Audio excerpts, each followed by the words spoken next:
Ayan na! Naipesto ko na yung mga paninda ko! Sana maraming bumili!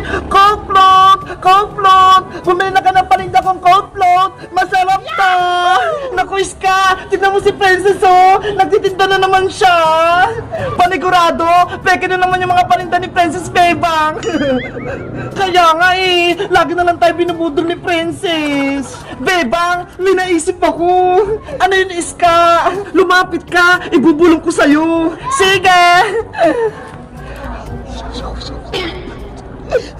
Ano? Maganda ba yung naisip ko? Ayaw nga, no? Tara! Punta natin si Princess! Siya naman yung lukuhin natin! Frances! Complot kayo dyan! Bumili na kayo! Princess! Ano yung paninda mo?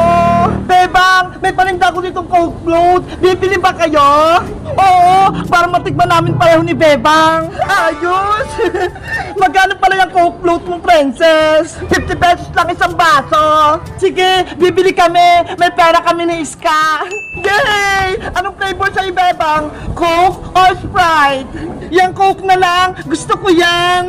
At ako naman ay ang Sprite para magkaiba kami ni Bebang! Ang galing! Ang rami agad bumili sa paninda ko! Bibilisan ko para may bigay ko ng order ni Iska pati ni Bebang! Ang una kong lalagay, chocolate! Ito, para kay Bebang!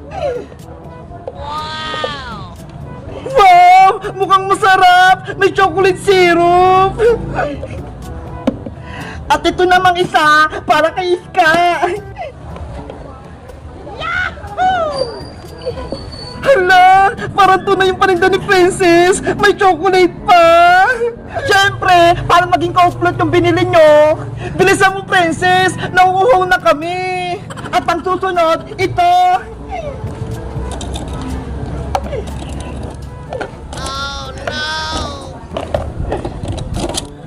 Anong nilagay mo, Princess? Eto yung ice cube, Bebang, para maging malamig yung Coke float nyo. Kay Iska naman.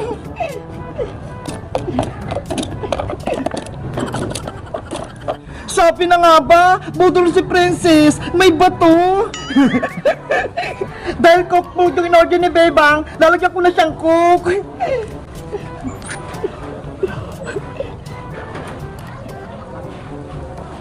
Wow! Ang dami nilagay ni Princess na Coke! At syempre, Sprite naman kay Iska!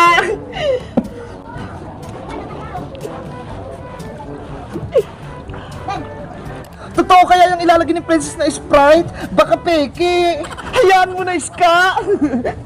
Malapit lang matapos tong mga order nyo! May soft drinks na! Asan yung icing, Princess? Yung nasa ibabaw? Yung parang ice cream? Siyempre, hindi mawawala! Ito ho! Ano yan? Wait lang, Iska! Nagmamadali ka naman?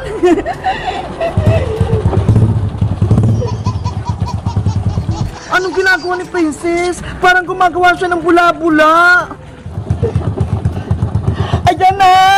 Pwede na to!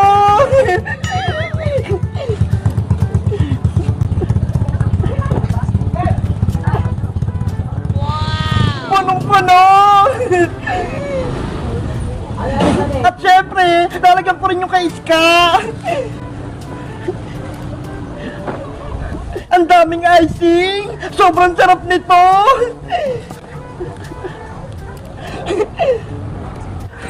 Si Princess talaga! Puro kalukuhan!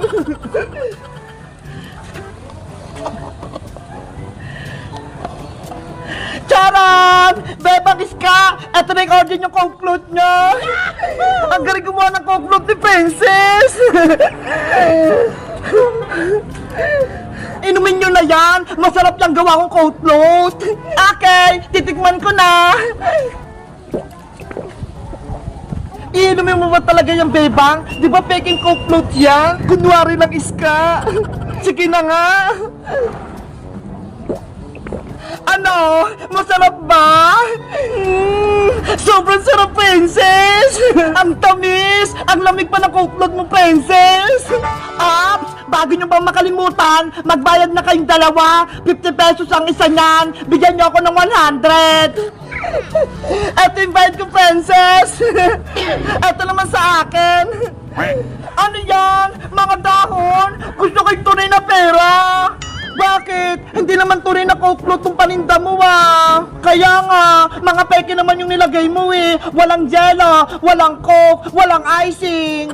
Basta bebangis ka, bayaran niyo ako. Kung hindi, isusumpong ko kayo kay nanay. Iska, magsusumpong na naman daw si Princess kay Aling Tere. Ano pa gagawin natin, bebang? Di tumakbo na tayo. Takbo! Iwan ka na namin dyan, Princess. Hay! Bumalik kayo dito! Huwag niyo akong takbuhan! Be! Hindi mo kami mabudol, Princess! Ang sarap pag ginawa kong cold float Tapos hindi nila ako pinayaran! Guys! Tama na ba yung ginawa namin kay Princess? Binayaran namin siya ng perang dahon! Mag-comment lang kaya para sa part